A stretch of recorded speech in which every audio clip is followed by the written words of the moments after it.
A dynamic run game is the recipe for success for Vandy's offense.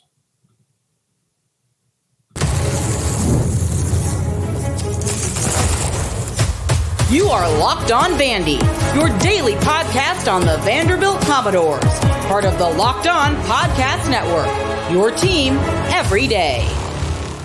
Welcome into the Locked On Vandy podcast on the Locked On Podcast Network. I'm your host, Corey Burton. Thanks for making Locked On Vandy your first listen every day. We are free and available wherever you get your podcasts and on YouTube as a part of the Locked On Podcast Network, your team every day. Today's episode is brought to you by FanDuel. Make every moment more as the playoffs wind down and the sports stop sporting like you want them to. But this summer, FanDuel is hooking up all customers with a boost or a bonus daily. That's right. There's something for everyone every day all summer long. So visit FanDuel.com to get started. On today's episode, we analyze Vandy's offense, who was ranked 101st in scoring, and what they must do to improve. Well, they must hit on at least 30% of their shot plays, take advantage of the quick passing game and or RPO, but most importantly, they must develop a dynamic run game to have success on offense and to improve in scoring. So a team that was ranked, so let's look at the stat first and foremost, okay? A team that was ranked 101st in the country in scoring is a team that is not exactly consistent in the red zone. They're not visiting the red zone very much, and there's probably more factors involved situationally where they're not staying on the field. The total amount of plays is probably suffering, but in order to have more plays, opportunities for explosive plays, and opportunities to put the ball across the end zone, here's some things that I think schematically, generally speaking, and we can drill even further into each of these topics and see, what they need to do to keep defenses on their heels, kind of play that OC role for you guys. But in order to improve scoring, it must have a dynamic run game. So option, quarterback run game, things like that has got to be something that's added on, a wrinkle, so to speak. Take advantage of quick passing game or RPO. Again, this builds off the run game. If you have a really good run game, defenders are going to be super, super aggressive to that. So making sure you're taking advantage of the passing game and making sure you're also using the passing game to take advantage of defenders either at the first, second, or third levels. And RPOs usually they manipulate defenders. And then, of course, the defense is going to present you with shot play opportunities. You've got to hit on at least 30% of those. Those are, true 50-50 chances that oftentimes don't always hit, but the threat of hitting those keeps defenses honest. So you only really have to hit about 30% of those. That's kind of like football's version of the three-pointer, where it's like it's a lower percentage shot, but it's, if you hit those, it builds a lot of confidence and builds a lot of momentum. I know football has an actual three-pointer. That's a kick. I'm talking about offensively though. Kind of like the same type of risk that a three-pointer would give you in basketball is kind of what your shot plays are in football. That's probably why it's called a shot play, because you're taking a shot down the field, and you have guys that can stretch the field vertically. So those are the things that we're going to talk about throughout the show on how they can improve on being ranked 101st nationally in scoring on offense. So not a good stat, and very well. It's a good stat if you're trying to figure out why they went 2-10 last year and why they fired their coordinator and why they have a new system in place. That's probably it. And so, okay, first thing they need to do, dynamic run game. Let's get into that a little bit, okay? What does that mean, okay? You're going to hear that. That's almost become like a buzzword, dynamic run game. It's a good short description and simple description on what actually needs to happen. But what a dynamic run game is, simply put, it's keeping the defense off balance, either by formation that will stretch them horizontally and create run lanes, It is through blocking schemes where you try to gain advantages at the point of attack with double teams and combo blocks to disrupt and to disrupt defenders and allow running backs to allow your runners, not necessarily your running backs, but allow your runners to kind of find the open crease. And then also, a dynamic run game has multiple parts to it, like option, things like that. Quarterback run, where you get an extra blocker. You get an extra level of misdirection in some cases with quarterback run game, like quarterback design run game, where he's not really reading anything. It's quarterback run all the way. Like a quarterback lead power would just be like, basically called superpower, where you get a kick and 2 leads instead of a kick and a lead. Like that gives you, I also call it +1 run game, because you're getting an extra body in the blocking scheme most of the times, where you're going to have your tailback lead for your quarterback, and then of course the option where you are putting defenders in conflict. So all of those things combined, if you can find some schemes that allow you to put defenders in conflict, create blocking advantages, you are going to have a dynamic and successful run game. You're going to chew up a lot of yards, and you're going to open up things for you in the next category. This is kind of like your building blocks here. Like the dynamic run game is always the foundation, because that's really what manipulates defenses. That really is what gets defenses down close to you, gets them super aggressive, so that you can take advantage of that aggressiveness later on, whether it's quick game RPO where you're putting guys in conflict, or it's shot plays where it's, hey, we're gonna take advantage of a matchup because you want to throw people into the box. We're going to take advantage of a one-on-one here and let our guy be a guy and go get this ball. So that's kind of where we're thinking. So one of my favorite schemes in a run game, two schemes really, and they're both zone schemes. I'm more, if you asked me, I'm more of a zone guy than I am a power guy or a gap scheme guy, because I like kind of the game that you play and the reads that take place in a zone run scheme. And I think there's so much you can do with your backs, and it gives them a little bit more ownership in how successful those plays are, especially wide zone. Wide zone has become vastly popular through the Kyle Shanahan, or really it kind of started with Mike Shanahan, but the Kyle Shanahan, that's an example you guys, most of y'all would know right now, but the Kyle Shanahan, Sean McVay type wide zone, if you can really attack the edge of the line of scrimmage, it forces you as a defender, it forces you to get bodies over to the C gap. It eliminates a portion of your defensive front, because they're always going to be behind the play, and they're always going to catch it 5, 6, 7, 8 yards downfield, which if those guys are making the play 5, 6, 7, 8 yards down the field, I will absolutely take that 100%. That's a very successful play. But what it does is it gets people, it gets bodies out in front. It gets linemen running. This really shows off the offensive lineman's athleticism, is wide zone, and you're kind of taking advantage of, like, okay, you're telling your play side tackle, whether it's a left tackle or right tackle, depending on what side you're running to, you're telling your play side tackle, okay, your job is to block the covered guy.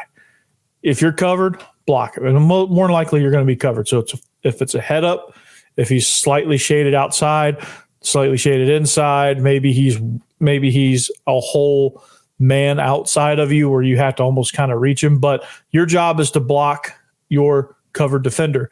And so when you do that, you are really essentially telling the back, okay, my first cut is going to be wherever you seal that guy. If you're able to reach him and seal him to the inside, your back's gonna press the edge and then press wide to the hash, and then down the field to the numbers sideline and all that good stuff, right?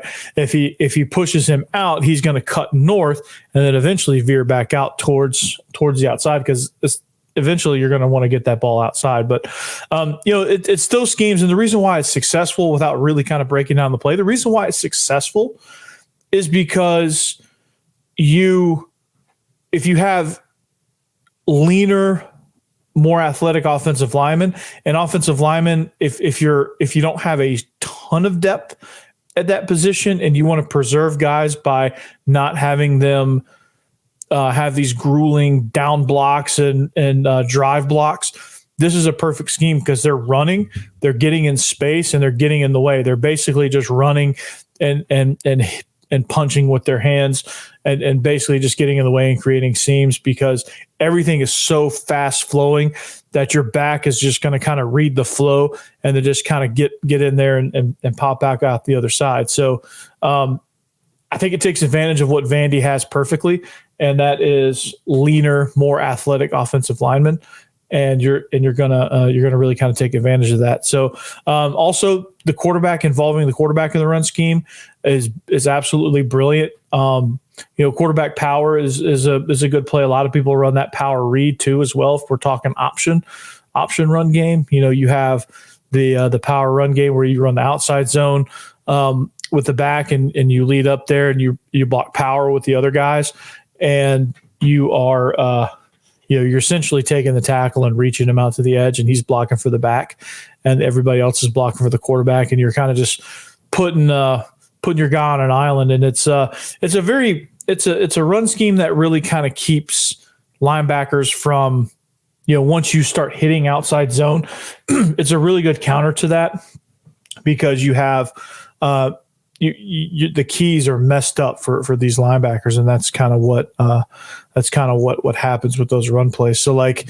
anytime with a dynamic run game, as you probably just heard me go on about it, is what you're doing is you're creating confusion. So all that thinking you're doing right now, imagine trying to play linebacker and doing all of that thinking that you're doing right now, and trying to play linebacker and stop a run play at SEC speed. Like that's the kind of thing that this stuff does, because when you add the element of option, you add the element of just a quarterback keep, you are telling those linebackers, hey, I've got something to think about now. When a linebacker thinks, they're a half step to a full step slower, and that is in this league a huge advantage in the run game, and you more times than not hit big plays as a result. So when you have a dynamic run game, when you have a really good option game, things open up like quick passing, RPO. There's some throwing lanes that are going to open up because linebackers are filling to stop the run. So we're going to talk about how that can improve next. This episode is brought to you by FanDuel. I love sports. I love them so much. I never want them to stop. But as the playoffs wind down, we get fewer games, and the sports just aren't sportsing like I want them to. But FanDuel lets me keep the game going, lets me keep the sports going whenever I want. All I have to do is open the app and dream up bets anytime I'm in the mood. And this summer, FanDuel is hooking up all customers with a boost or a bonus daily. That's right. There's something for everyone every day all summer long. So head over to FanDuel.com and start making the most of your summer. FanDuel is the number one and the official sports betting partner of Major League Baseball.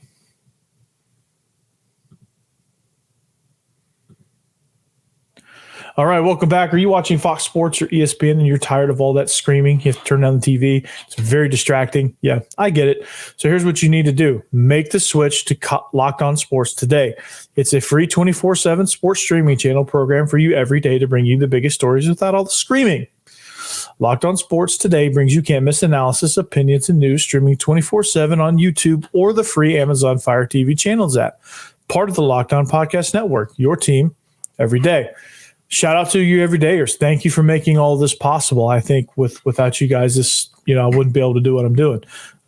Your support means an absolute lot to me. So I'm very, very stoked that you guys make Locked On Vandy your first listen. So keep it up and spread the word. But we're improving scoring here on the Locked On Vandy podcast. I'm putting my coaching hat on, so bear with me a little bit. When I tend to talk scheme, I tend to get into the weeds a little bit, so bear with me on that. But we talked dynamic run game, and I could do a full week on just dynamic run game and all that stuff. But I don't have a week right now, and I only had about 9 minutes to get all that in, so I apologize for that.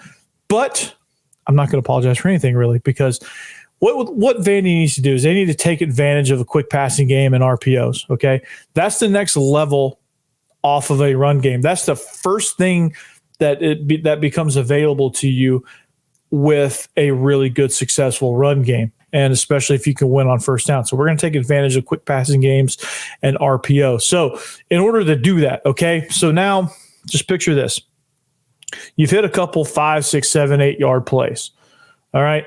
And what RPOs are the option portion of the run game. So instead of the quarterback running the ball, it's usually the quarterback pulling and throwing the ball. So you're essentially reading the same defenders. You're just attacking it slightly different. So it is essentially still option football, but it's not traditional option football that we grew up with Paul Johnson and Nebraska and those type schools. Okay.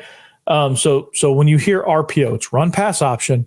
It is option football. There is a run scheme happening, a full-on run scheme where the linemen have no clue. As far as they're concerned, it's a run.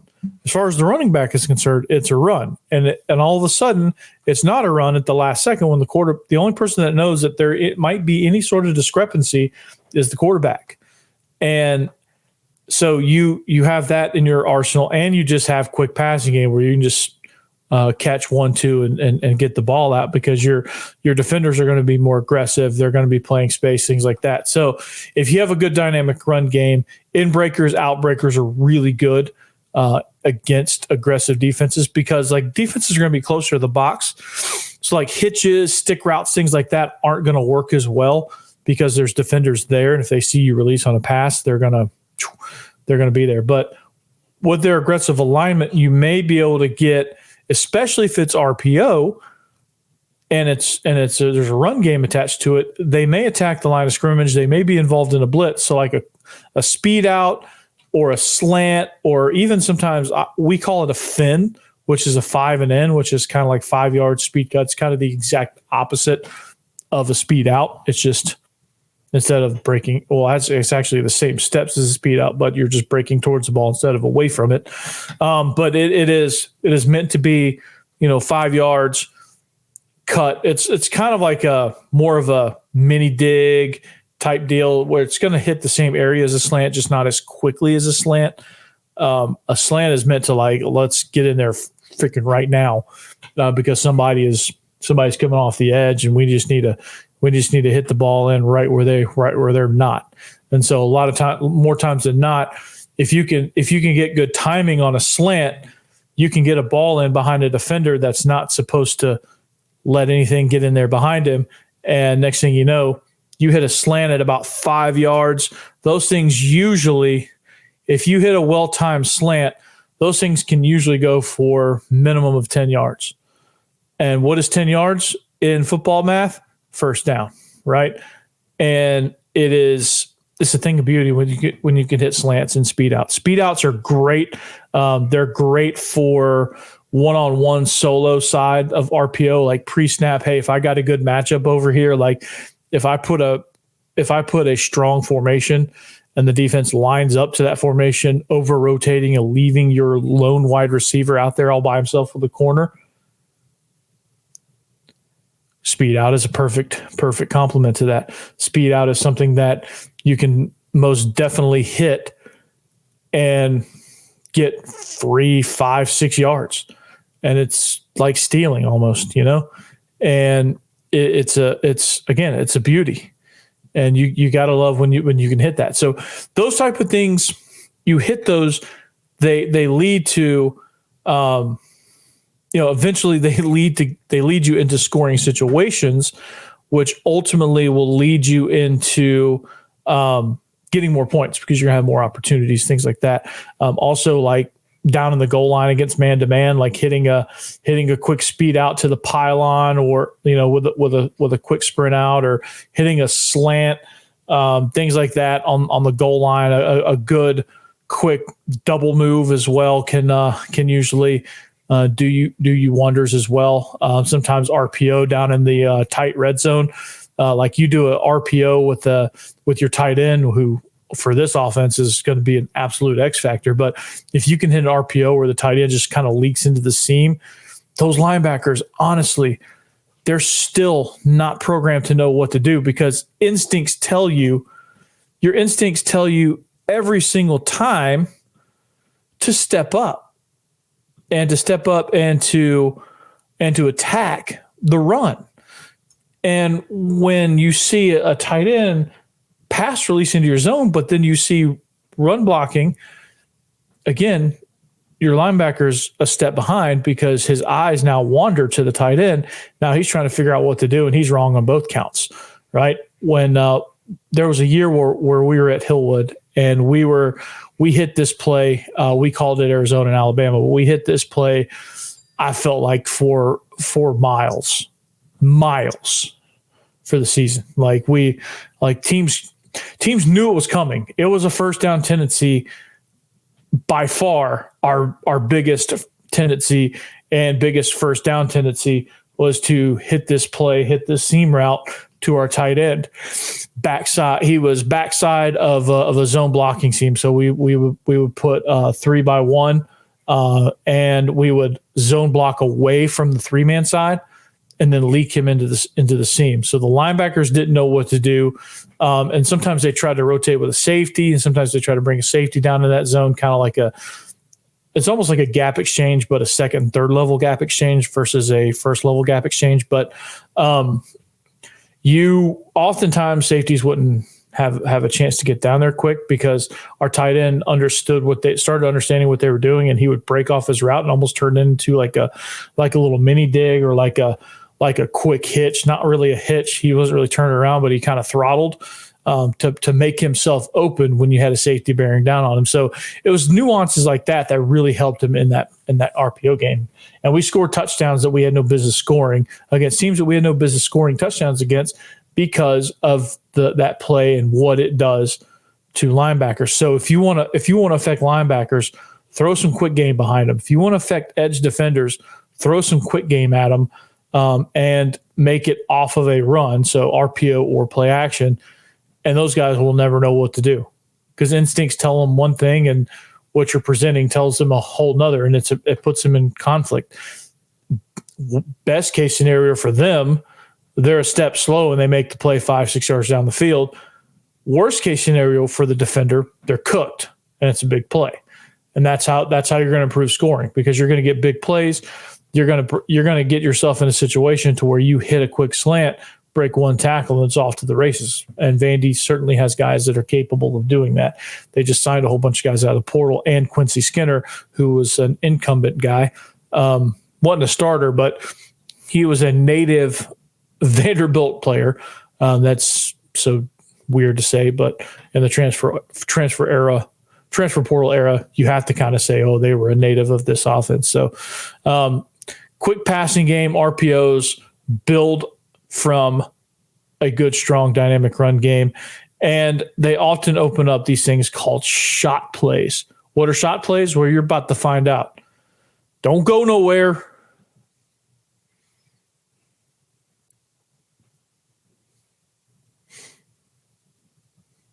All right, welcome back. We are wrapping up the show here in just a few minutes. Would be remiss if I didn't tell you or didn't thank you for making Locked On Vandy your first listen each and every day. This is a lot of fun. This is what we do. Make sure you check on Locked On SEC right after this. Make them your second listen daily, because if you want to know what's going on around the conference, just in a general sense, that's a great show to check out. But if you want more in-depth analysis, like let's say this will come in handy during the season, especially, but like the week of the Missouri game, you're going to want to listen to Locked On Mizzou, maybe to check out an episode. We're definitely going to do a crossover, so you may have a chance to do that. But I don't think there's a Georgia State show, so you're going to have to trust me on that one, I guess. But anyway, thank you for making us your first listen each and every day. I appreciate everything you guys bring to the table. All the comments, keep them coming. All the likes, all the views, keep them coming. Let's keep improving those. There's a ton of stuff out there, a ton of topics out there. So we try to bring it to you daily. Working on building up my reputation so that I can start having guests beyond Kurt Page. And so that's something that's in the works. So as I grow, your propensity for having guests will improve. But let's grow the channel. So if you want guests, let's get people subscribing so that more people are interested in guests. Okay, let's do that. Well, first thing we got to do though is we got to improve our scoring. Okay, and to improve our scoring, we've got a dynamic run game now. All right, we have taken advantage of we're starting to hit RPOs. We're starting to hit quick passing game. Defense start getting a little frustrating. Right. Well, now they're going to go zero coverage or cover one, which is man with one free safety that kind of roams, or cover zero, which is nobody back deep. And it's cover zero is usually when you get your most your fanciest blitz with the most people. So hitting a minimum of 30% of shot plays. What does that mean? Okay. Well, in the beginning of the show, I compared the shot plays to the 3-point shot in basketball. Okay. Now, I understand, before you guys attack me, I understand that there is a 3-point play in football. It's called a field goal. I understand that. Okay. So not what I'm talking about, but I get it, right? So what shot plays are is when you shoot a 3-pointer in basketball, you're taking a lower percentage shot. So like 30-something% from behind the 3-point line is actually really good, right? And it builds momentum and it improves your scoring, and teams usually sometimes will have a hard time defending it, and a lot of teams will kind of leave you alone to your vice of shooting threes. But in football, these type of situations play out when teams are tired of getting gashed on the run. They play more man coverage, which leaves you with more one-on-one matchups. And Vanderbilt doesn't really, well, we don't know this yet, but as of right now, I can look at their wide receiving core and say, not one of these warrants me to worry about single coverage. So, but what'll start getting me worried as a defensive coordinator will be if you start hitting 30% or more of these shot plays, because so let's say, what's 30%? 3 out of 10. So for every 10, so you should probably run about 3 shot or 10 shot plays a game, realistically. Sometimes some people run more than that. Some people run less. Less is not. So you want to hit, ideally, you probably want to throw about 10 of those out there. Okay. Because just the act of running down the field will get defense's attention. It will force defensive coordinators to worry about you stretching the field, even if you can't, right? And then hitting 3 out of 10. And when I say hitting 3 out of 10 on these shot plays, is not necessarily scoring. Now, the more you hit, the more scoring opportunities will probably present themselves with these, but it's even just getting chunk yardage, or explosive play. So you hit a shot play for 25, 30 yards, that's big time. That's going to get you into scoring range, and ultimately it's going to help you improve your scoring. Now, obviously, also hitting a shot play for a touchdown will obviously improve your scoring. That, no duh. So, in order to have success in that category and to consider yourself a team that's dangerous to deal with vertically, by hitting 30% of those, defenses will now have to account for the deep part of the field. And to account for the deep part of the field, a lot of times if you're winning these matchups, they're going to have to do something besides sticking a man on you when you're going deep, right? So they're going to have to commit players to that zone of the field. So what happens when you have 11 players and you have to commit more to covering the deep part of the field? Well, the box lightens. And when the box lightens, now you can run. Now you can throw a quick game. Now you can do things up front where you're not having to put your offensive line in dire situations where they're blocking 8-9 man boxes. So hitting these shot plays also improves morale. If you hit these plays, guess what happens? People get really excited. They do celebrations. Sometimes they get flagged for it, which, I mean, I'm okay with, but I'm not okay with getting flagged. That sucks. But the fact that you're celebrating means something good happened. And so, that's always fun. Hitting these plays are a big morale booster. Hitting these plays stretch the field vertically and opens things up underneath for you at the line of scrimmage. So teams can't put guys back and guys in the box at the same time. It's physically impossible. And so it's just one of those things where, the percentages kind of work out in your favor. If you can be 30% from behind the arc in basketball, you're going to be really, really good. You're going to win a lot of games. When you're not, and you're launching up bad shots, then you're not going to be good. Same with football. If you can hit 30% of shot plays, you're probably going to be in really good shape. That's 3 out of 10. Some teams run more, which requires more of a success rate or hit rate. But just imagine the psyche of it. You hit a big play. Now you're jazzed up. You're probably more than likely going to come out of that drive with points. All right, because you're getting 25, 30 yards a chunk. Now you're in scoring position. Now you're in good spot. So if Vandy wants to have success, to wrap up this thing, if Vandy wants to have success on offense, the first thing they have to do is improve scoring. Obviously, they have to score more points than the opponent. But in order to do that, scoring 17 to 20 points a game is not going to cut it. So you have to improve on that. And to improve on that, you have to improve in these categories. You have to improve in these areas, generally speaking, which will now help you win on first down, third down as well, and help you win in some other more specific offensive categories. So do these things, and you'll be well on your way. And we can dive into each of these topics. What are some good dynamic runs? What are some good quick passes? What are some good shot plays, trick plays, chunk plays, things like that? So gadgets are also a big part of that. Game planning and understanding matchups and creating matchups is something that will need to happen. We'll talk more about that because Vandy has some personnel that can create some pretty good matchups. But we'll save that topic for another day because we're out of time here.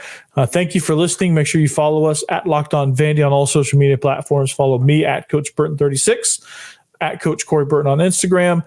And we'll see you back here tomorrow. Behave yourselves. And, of course, anchor down.